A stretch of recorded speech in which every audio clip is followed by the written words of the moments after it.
अच्छा चलो एक जादू दिखाता हूँ। मैं आपकी मन की बात पढ़ने की कोशिश करता हूँ। मैं आपको एक सवाल पूछता हूँ और उसका खुद ही जवाब देने की ट्राई करता हूँ कि आपके दिमाग में ये कौन सा जवाब होगा। तो सवाल ये है कि आपको क्या लगता है सबसे अच्छी एक्टिंग किससे होती है? आप अपना जवाब सोच लीजिए। मैं 3 तक गिनता हूँ और उसके बाद आपको मैं आपका जवाब देता हूँ। 1 2 3। तो आपका जवाब है आंखें। कमेंट में बताइए किस किस लोगों ने आंखें सोचा था। ठीक है, और मैं आपको ये बता दूं, अगर आप ये सोच रहे हो कि सबसे अच्छी एक्टिंग आंखों से होती है तो मेरे भाई, तो मेरे दोस्तों, मेरी बहनों, आप बहुत भोले हो। आपका बहुत बड़ा वाला कट चुका है। आपने YouTube में वीडियो देख देख कर पता नहीं कहां से सुन सुन के ये जान लिया है कि सबसे अच्छी एक्टिंग आंखों से होती है। बट ये बात पूरी की पूरी झूठ है और मनगढ़ंत और रची गई है। हाँ, मैं ये नहीं कह रहा हूँ कि आंखों से अच्छी एक्टिंग नहीं होती। आंखों से बहुत अच्छी एक्टिंग होती है, लेकिन अगर आप ओवरऑल काउंट करो तो सबसे अच्छी एक्टिंग तो सिर्फ बालों से ही होती है। हमारे कई सारे एक्टर्स हैं जो बालों से एक्टिंग करते हैं। अब आप मुझसे पूछोगे बालों से एक्टिंग? अरे भाई, बालों से कोई कैसे एक्टिंग कर सकता है? यही सवाल है ना आपके दिमाग में। बस आप मुझे थोड़ा सा टाइम दीजिए, मैं आपको समझाता हूँ और ये भी बताऊंगा कि बालों का रोल क्या है ऑडिशन में। आपके कैसे बाल होने चाहिए जिससे आपको रोल मिल ही जाएगा। बट ये मत भूलिएगा कि फोकस बालों पे रखिए, क्योंकि बाल ही है जो आपकी ओवरऑल पर्सनालिटी डेवलप करेंगी। एक्टिंग में भी बाल जितना सपोर्ट करते हैं उतना आंखें नहीं करती। ये बात हमेशा याद रखिए। तो चलिए एक और बात मैं क्लियर कर देता हूँ। मैं यहाँ पे आया हूँ आप सबको फिल्मों में काम दिलाने के लिए कि आप सब लोग ऑडिशन क्रैक करके फिल्मों में काम कर सको। और यहाँ पे जो एडवाइस दी जाती है वो वही एडवाइस है जो फिल्म स्कूल में दी जाती है। और यहाँ पे एक्टर्स बनने के लिए ही एडवाइस दी जाती है, ना कि बालों को कैसे ठीक करे, बालों को कैसे नरिश रखे, बालों को कैसे साइन में लाए। ये नहीं है भाई, ये मेरा कोई मोटिव है ही नहीं। मेरा तो इतना काम है कि आपके बाल आपके ऑडिशन में मदद करने चाहिए, आपके बाल आपके इंटरव्यू में मदद करने चाहिए, आपको रोल मिलना चाहिए। ठीक है, तो वो जानने के लिए पहले आप एक चीज जान लो। मैं आपको एक फॉर्मूला दे रहा हूँ, उस हिसाब से चलो और एक नोट पेन ले लो और उसमें ये लिख लो, कई सारे नाम लिख लो। तो ये फॉर्मूला इस प्रकार है। बोलते ये कोई फॉर्मूला नहीं है, सॉरी, लेकिन अगर आप समझे तो सिर्फ एक टेक्निक, एक मेथड है जिससे आप अपने बाल अच्छे कर सकते हो ऑडिशन के लिए। Overall day to day life के लिए मैं नहीं बोल रहा हूँ, ऑडिशन के लिए जो सामने वाले को चाहिए वैसे आपके बाल हो गए। तो आपको क्या करना है, आप एक अपनी बर्थ डेट लिखिए। उस बर्थ डेट के हिसाब से उस साल में कौन कौन से एक्टर्स पैदा हुए हैं, 5 साल बाद, 5 साल पहले कौन कौन से एक्टर्स पैदा हुए हैं, उन सब के नाम लिख डालिए। उससे कोई फर्क नहीं पड़ता कि वो कितने फेमस है, उसको कितना रोल मिले है, कितने रेप्यूटेड है, कोई फर्क नहीं पड़ता। बस आप उन सभी एक्टर्स के नाम लिख डालिए अपनी नोट्स में। और उसके बाद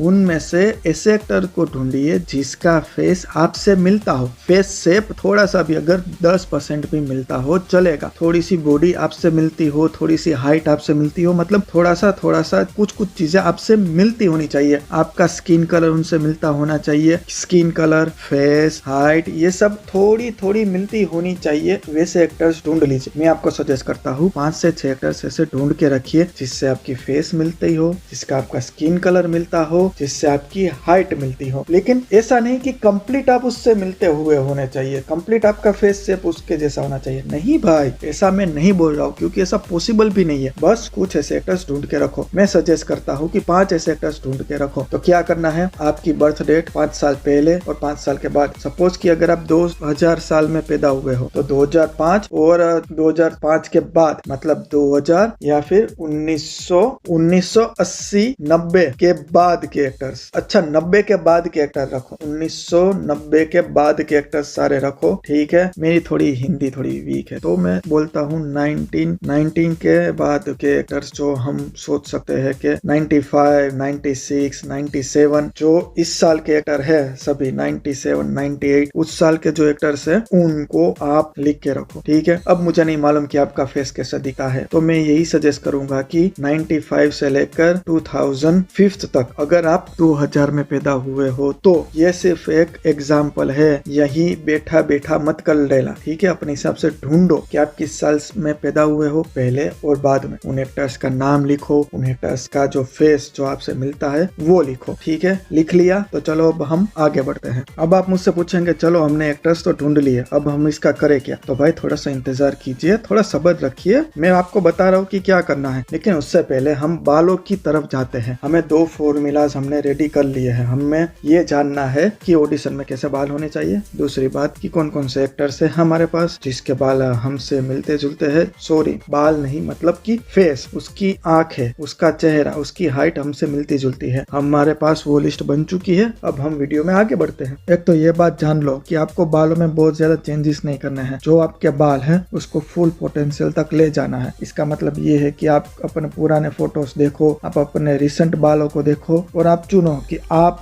कौन से बालों में अच्छे लगते हो। ठीक है, इस बात को याद रखो। और अपने रिसेंट फोटो, जो आपके रिसेंट बाल है उसके फोटो खींच लीजिए। और अगर आपके पास बहुत टाइम है, लंबा टाइम है, तो एक काम कीजिए, आप अपने एक छोटे बाल करवाइए, उसमें फोटो खींचिए। लंबे बाल करवाइए, उसमें फोटो खींचिए। और एक मतलब मीडियम बाल रखिए, उसमें फोटो खींचिए। अपना दाढ़ी वाला फोटो रखिए। ये सारे फोटोज क्लिक करके रखिए। क्यों? क्योंकि ऑडिशन में, अगर ऑडिशन में आप सिलेक्ट हो गए तो कभी कभार जो ऑडिशन डायरेक्टर होता है उनको वो फोटोज चाहिए होते हैं कि आप अलग अलग लुक में कैसे लगोगे। ऑल्दो इसका बहुत बड़ा रोल नहीं होता है, लेकिन मैं ये कह रहा हूँ कि अगर आपके पास टाइम है, टाइम नहीं है तो बात छोड़ दो। अगर टाइम है तो छोटे बाल, लंबे बाल और मीडियम बाल, उसके फोटो रखो। तो चलिए अब हम बात कर रहे हैं कि फिल्म स्कूलों में बालों के लिए ऑडिशन में कैसे बाल रखने चाहिए, डे टू डे लाइफ में कैसे बाल रखने चाहिए, प्रैक्टिस में कैसे बाल रखने चाहिए, उसके बारे में क्या एडवाइस दी जाती है। देखो, फिल्म स्कूल में कहा जाता है कि बालों को ना लंबा रखो या ज्यादा छोटा रखो, बालों को हमेशा मीडियम रखो। बालों को मीडियम रखने का एक और फायदा है क्योंकि वो आपको फोकस में भी मदद करेंगे। ठीक है, अगर कोई चाहता है, अगर कोई मतलब ऑडिशन वाला चाहता है, कोई फिल्म की रिक्वायरमेंट है कि बालों को लंबा करना है, तो अगर आपके बाल मीडियम हो गए तो लंबे जल्दी हो जाएंगे। और अगर आपके बाल मीडियम हो गए तो उसको आइडिया भी लगेगा कि अगर बाल छोटे हो गए तो आप कैसे लगोगे। कई बार आपने देखा होगा, जो बच्चा फिल्म स्कूल में जा रहा होता है वो क्या है, या तो छोटा बाल रखता है या तो लंबे बाल रखता है, लेकिन बाद में फिल्म स्कूल में से निकलने के बाद उसके बाल छोटे ही होते हैं। वो ऐसा क्यों? क्योंकि ये सारी बातें फिल्म स्कूल में बताई जाती है, ना तो ज्यादा लंबे ना तो ज्यादा छोटे, मीडियम बालों को ही रखो, क्योंकि वो ही ऑडिशन में आपको हेल्प करेंगे। और अपना गोल क्या है? अच्छा दिखना नहीं है भाई, ऑडिशन क्रैक करना है और हीरो बनना है। बाद में जो रोल का रिक्वायरमेंट होगा, जो होगा उस हिसाब से आपको अपने बाल सेट करने पड़ेंगे, लेकिन वो अलग टॉपिक है। लेकिन हाँ, अगर ऑडिशन क्रैक करना है, आपको जल्दी क्रैक करना है तो मीडियम बाल रखना। अब कई सारे मेरे भोले भाले भाइयों बहनों का, मेरे भोले भाले दोस्तों का ये भी सवाल होगा, मेरे स्टूडेंट्स का ये भी सवाल होगा कि सर आपने तो बोला था कि बालों को मीडियम रखो, ठीक है, लेकिन वो हमारी एक्टिंग में कैसे मदद करेंगे और डे टू डे लाइफ में कैसे मदद करेंगे? तो देखो भाई, अगर आपके बाल मीडियम हो गए तो ज्यादा केयर करने की जरूरत नहीं पड़ेगी, एक्टिंग में फोकस कर पाओगे। और अगर ज्यादा केयर करने की जरूरत नहीं पड़ेगी तो डे टू डे लाइफ में भी आप कुछ और टाइम निकाल पाओगे, कुछ और पढ़ पाओगे। तो ये सीधा सा फंडा है। इस बात को मैं लंबा नहीं खींचने वाला क्योंकि इसका कोई मतलब नहीं बनेगा, इसलिए ये बात याद रखो। ऑडिशन के लिए तो यही एक हेल्प करेगा कि मीडियम बाल हो गए, तो फिर अगर बालों को आप लंबा करने बैठोगे, छोटा करने बैठोगे तो टाइम वेस्ट होगा। और अगर कल ऑडिशन होगा, ठीक है, तो आप क्या करोगे? इसका कोई मतलब नहीं बनता है। बालों को मीडियम रखो। ऑल्दो मैं आपको एक और सवाल पूछना चाहता हूँ, मैं आपसे एक और सवाल पूछना चाहता हूँ कि अगर आपने कई सारे ऑडिशन दे दिए हैं तो आप मुझे कमेंट में बताइए, क्या आप किसी फिल्म स्कूल के स्टूडेंट से मिले हैं या फिर आप फिल्म स्कूल में पढ़ रहे हैं, तो क्या ये बालों वाला टॉपिक लिया जाता है या नहीं? और अगर कोई बच्चा आपको मिला है फिल्म स्कूलों वाला, ठीक है, और उसके बाल अगर आपने देखे हैं तो आपको ये बात तो माननी ही पड़ेगी, अगर फिल्म स्कूल में पढ़े हुए बच्चे होते हैं, उसकी स्किन अच्छी हो या ना हो, ड्रेसिंग सेंस अच्छी हो या ना हो, बाल तो टिप टॉप होते हैं, वो ऐसा क्यों होता है? चलो अब हम उसके बारे में चर्चा करते हैं। अब आप मेरी बात मानो या ना मानो, लेकिन मैं जल्दी जल्दी जो फिल्म स्कूलों में बताया जाता है बालों का केयर करने के लिए, बालों की केयर करने के लिए, वो मैं बता दे रहा हूँ। क्योंकि देखो, वैसे भी ये लंबा वीडियो हो जा रहा है, कितना लंबा वीडियो होगा मुझे भी नहीं मालूम, तो हर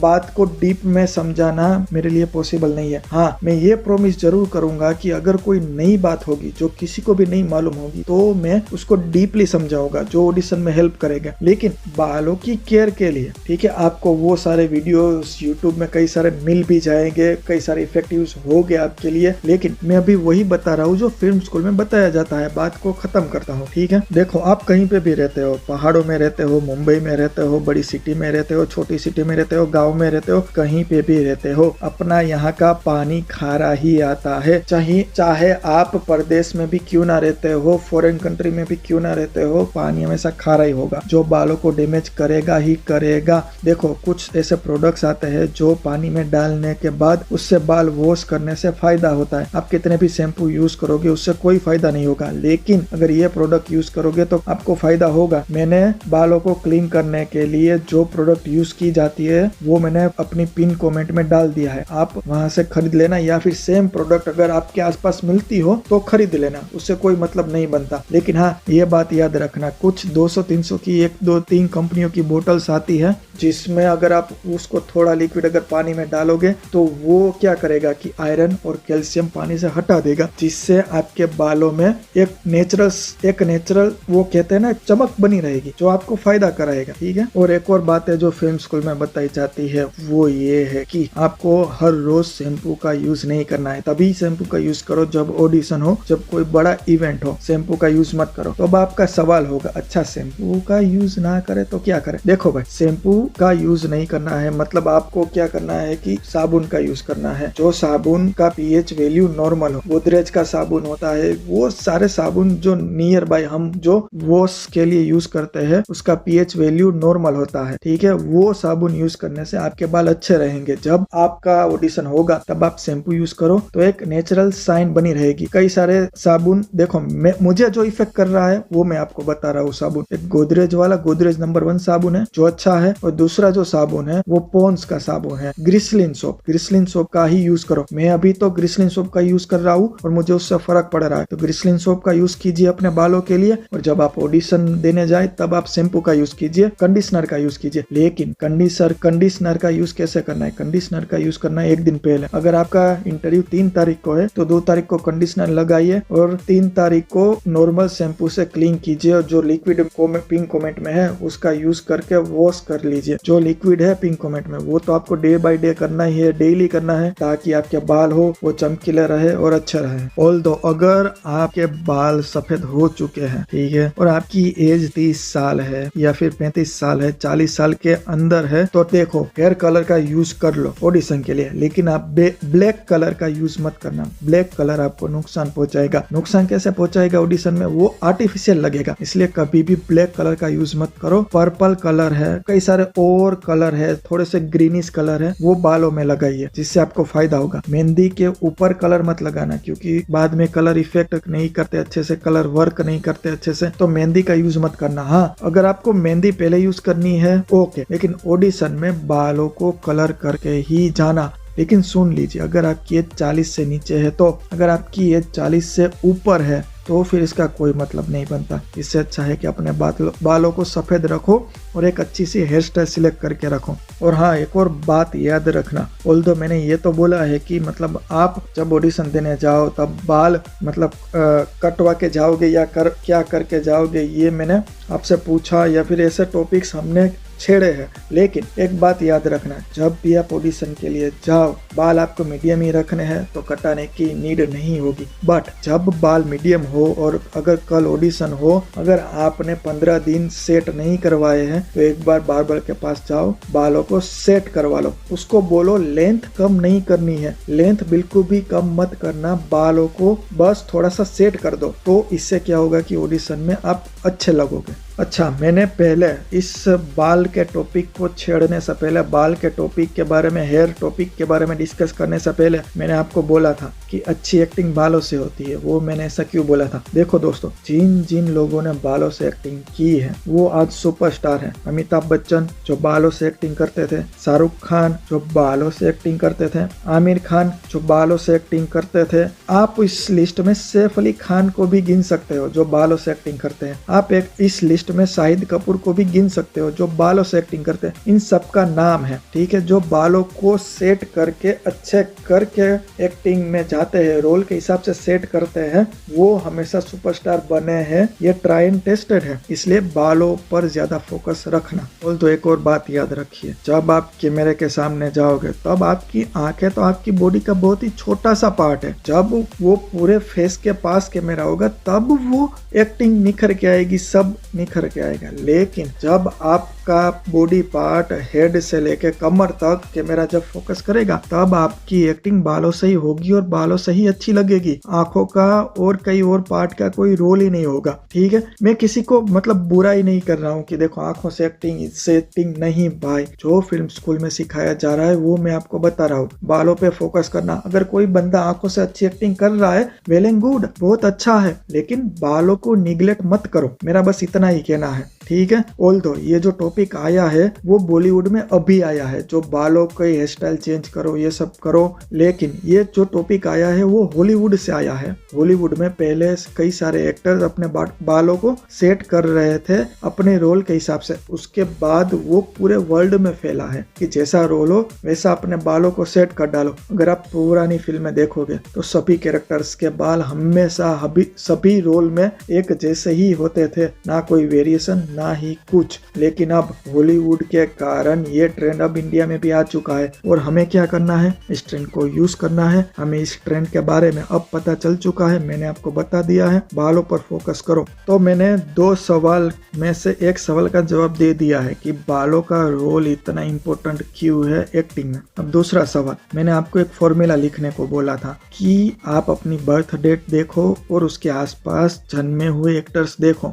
वो मैंने ऐसा क्यों बोला था, अब उसके बारे में बात करते हैं। उस फॉर्मूला का क्या करना है, उस फॉर्मूला से हमारे ऊपर कौन सी हेयर स्टाइल अच्छी लगेगी वो हमें एज इट इज जानना है। वो कैसे जानना है, देखो मैं अब आपको वो जानने की एक टेक्निक बता रहा हूँ। मैं आपको 2 टेक्निक बता रहा हूँ, जो इजी लगे आप यूज कर डालो। तो जरा कंसंट्रेशन करके सुनना। पहली टेक्निक ये है, उस सभी एक्टर्स की लिस्ट निकालो जिसका फेस आपसे मिलता हो, जो आपके नियर अबाउट, आपकी बर्थ डेट के नियर अबाउट जन्मे हो। और उसके बाद एक काम करो, उस एक्टर का पीछा करो, देखो वो कहाँ पे जा रहा है। और जैसे आप उस एक्टर का रूटीन जान लो तब एक काम करो, देखो कि वो कहाँ पे अकेला होता है, उसको वहीं पे दबोच लो, पकड़ लो, उसको बोलो कि मैं तेरे मुंह में लॉलीपॉप डाल दूंगा, बता तू किससे बाल कटवाता है, मेरे सिर पे कौन से बाल अच्छे लगेंगे, मैं कैसे अच्छा दिखूंगा। उसको पकड़ लो भाई, इतना पकड़ लो कि वो भाग ना पाए। ठीक है, एक टेक्निक तो वो हो गई। देखो भाई ये सब काम मत करना, ठीक है, ये सब काम करने में रिस्क बढ़ जाएगा।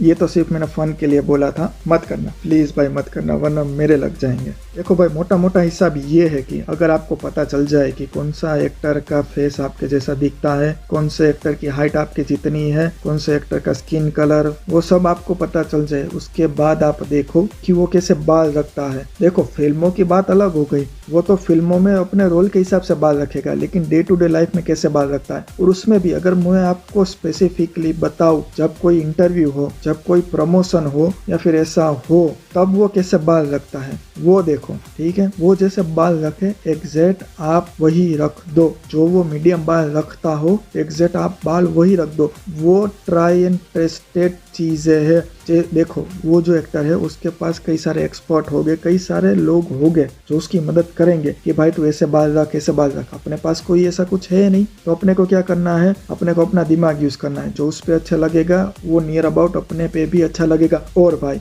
ये बात समझ लो कि वो जो हेयर स्टाइल है वो आप पे सुपर लगेगी। मानना है तो मानो, नहीं मानना है तो मत मानो, लेकिन ये चीज फिल्म स्कूल में सिखाई जाती है, इसलिए मैं आपको बता रहा हूँ। मैं भी ये टेक्निक यूज करता हूँ। ठीक है, तो वही चीज यूज करो और कुछ भी मत करो। उस एक्टर को सिलेक्ट करो, वो जो मीडियम बाल रखता है वो देखो और ऐसे ही मीडियम बाल आप अपने लिए रख दो। देखो भाई मैंने इस बात पे इतना जोर क्यों दिया, आप भी मुझे जानते हो, मुझे टाइम वेस्ट करना नहीं पसंद, वीडियो को लंबा करना बिल्कुल भी नहीं पसंद। लेकिन मैंने आपको स्टोरी क्यों सुनाई कि किसी एक्टर को ढूंढो, उसके पीछे जाओ, क्योंकि आपको पता चले कि ये इम्पोर्टेंट है और आप इस पे ज्यादा फोकस करो। मैं बस आपका टेंशन इस बात पे डालना चाहता हूँ कि ये एक ट्राई एंड टेस्टेड और एक इम्पोर्टेंट मेथड है जिससे आपके बाल अच्छे होंगे। मैं आपके बारे में सोचता हूँ, मैं आपका समय बिगाड़ना नहीं चाहता हूँ। मैं जानता हूँ कि कितना इम्पोर्टेंट होता है एक एक्टर का टाइम, कितना इम्पोर्टेंट होता है उससे भी ज्यादा एक स्ट्रगलर का टाइम। अगर आपको एक्टर बनना है तो ये बात याद रखना, ये टेक्निक्स मत भूलना। और अगर किसी को हर्ट हुआ हो तो सॉरी, लेकिन ये चीज हमेशा याद रखना। और एक और बात है, कई सारे लोगों का क्वेश्चन होता है कि क्या हम बालों में तेल लगा सकते हैं। मेरा जवाब है हाँ, लेकिन इस बात को जरा ध्यान से समझ लो। आप जब तेल लगाओ डे टू डे लाइफ में तब तक तो ठीक है, लेकिन जब आपका ऑडिशन हो तब 3 दिन पहले तेल लगाना छोड़ दो। क्या करना है आपको, जब आप नहाने जाओ तब आप नहाने के बाद अपने बालों को टॉवेल से साफ मत करो, गीले ही सेट कर डालो। अगर सर्दियां नहीं चल रही, अगर आपको कोई प्रॉब्लम नहीं आ रही है तो आप अपने बालों को गीले ही सेट कर डालो। उससे क्या फायदा होगा, मैं ये बता रहा हूँ कि उससे फायदा ये होगा कि वो धीरे धीरे अपने नेचुरल लुक में आ जाएंगे। जो आपकी हेयर स्टाइल है, जो आपका हेयर ग्रोथ है, वो एक नेचुरल लुक ले लेगा, जो आपके फेस के लिए हमेशा बढ़िया होता है। हाँ, बालों को गीला छोड़ने के बाद 1-2 घंटा हमें बाहर नहीं जाना है, इस बात को ध्यान में रखना, ठीक है। और जो हेयर स्टाइल बनेगी वो आपके लिए परफेक्ट हेयर स्टाइल होगी। देखो भाई, अगर मैंने जल्दी जल्दी में बोल दिया हो तो माफ करना, मैं अभी थोड़ा धीरे और शॉर्ट में बता रहा हूँ। नहाने जाओ, नहाने के बाद बालों को टॉवेल से क्लीन मत करो, उसे गीला ही रहने दो और उसे सेट कर डालो। जब वो ड्राई हो गए तब आपका बेस्ट लुक, जो आपके डीएनए में छुपा हुआ आपका बेस्ट लुक है, वो निकलेगा। और कुछ मत जानो, बस यही जान लो, ये टेक्निक काम करती है, बहुत अच्छे से काम करती है, और वही आप लुक लेके ऑडिशन में जाओ। एक और बात जान लो भाई, अगर आपके बाल नहीं है और आप 30 साल के, 35 साल के या 40 से नीचे हो, ठीक है, तो एक काम करो, ट्रांसप्लांट करवा लो, वही आपके लिए एक बेस्ट ऑप्शन बचेगा, वो आपको मदद करेगा आपके ऑडिशन में। और दूसरी बात याद रखो, अगर आपकी एज 40 से ऊपर चली गई है तो कुछ भी मत करवाओ, क्योंकि जो आपका नेचुरल लुक है उस हिसाब से आपको रोल मिलेंगे और आपकी जैसी एक्टिंग होगी, जो जैसा आपका एक्सपीरियंस होगा, जैसा ही आपका बायोडेटा होगा, उस हिसाब से आपको रोल मिल जाएंगे। डरने की कोई जरूरत नहीं है, इस बात को याद रखो, ठीक है। 40 से ऊपर जैसे बाल है ऐसे छोड़ दो, 40 से नीचे हेयर ट्रांसप्लांट अगर करवा सको तो करवा लो, वही आपको मदद करेगा। या तो फिर एक्सेप्ट कर लो कि मुझे ऐसे ही रोल मिलेंगे, मुझे ऐसे ही रोल करना पड़ेगा, ऐसे ऐसे रोल ही मेरे को मिल पाएंगे, तो वो एक्सेप्ट कर लो, लेकिन डरो मत। सबके लिए कुछ ना कुछ जगह बॉलीवुड में, फिल्म इंडस्ट्री में, एंटरटेनमेंट इंडस्ट्री में, हर इंडस्ट्री में है, आपके लिए भी है। तो अपनी एक्टिंग पे जोर दो, बालों के बारे में मत सोचो। हाँ, जैसे बाल है वैसे ही रहने दो। देखो भाई, बालों के बारे में बहुत बात हो चुकी है, अब बालों का टॉपिक मैं यहाँ पे खत्म करता हूँ, ठीक है मेरे दोस्तों। अगर भाई मैं जल्दी जल्दी जा रहा हूँ तो मुझे माफ करना, लेकिन टॉपिक ही इतने सारे लंबे हैं। देखो, सीखने की चीजें ही इतनी सारी है, बताने की चीजें ही इतनी सारी है कि मैं क्या करूं, इसलिए प्लीज मुझे माफ कर देना। और अगर आपको मेरी कुछ बातें समझ में नहीं आ रही है तो मेरे वीडियो को वापस देखना, 3-4 बार देखना, बातें समझ में आ जाएगी। ऑल्दो आगे का टॉपिक थोड़ा सा बोरिंग है कि आपकी बॉडी के बालों के बारे में क्या मेरी राय है, मतलब टोटली बॉडी के बाल आपको रिमूव करने हैं या फिर क्या करना है। मैं उसको जल्दी कंप्लीट करने की ट्राई करूंगा, लेकिन वो थोड़ा सा बोरिंग टॉपिक है, तो मैं अभी ही कह रहा हूँ कि मुझे माफ कर देना अगर आपको वो बोर करे। लेकिन ये टॉपिक इतना जरूरी है कि आपको ये बात समझनी ही पड़ेगी कि आपकी बॉडी के बालों के साथ आपको क्या करना है, ठीक है। तो नया टॉपिक शुरू करते हैं, लेकिन उस टॉपिक में जाने से पहले एक क्विज तो बनती ही है।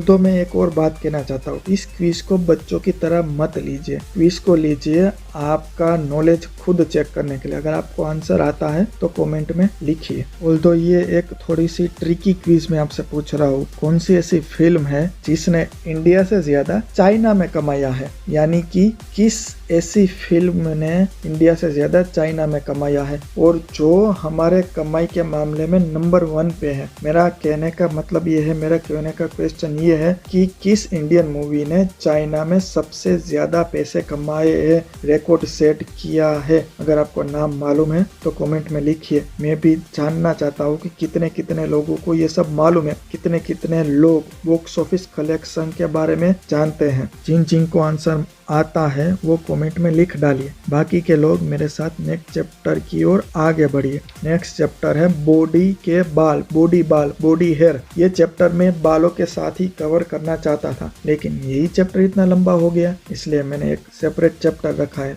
ऑल्दो ये चैप्टर बहुत इंपॉर्टेंट है, इसलिए प्लीज इसको कॉन्सेंट्रेट के साथ पढ़िए, और लड़कियों के लिए तो ये बहुत इंपॉर्टेंट है, ठीक है दोस्तों। तो प्लीज मैं ये जल्दी कंप्लीट करने की कोशिश करूंगा, तो प्लीज नेक्स्ट चैप्टर की ओर हम बढ़ रहे हैं, बॉडी हेयर।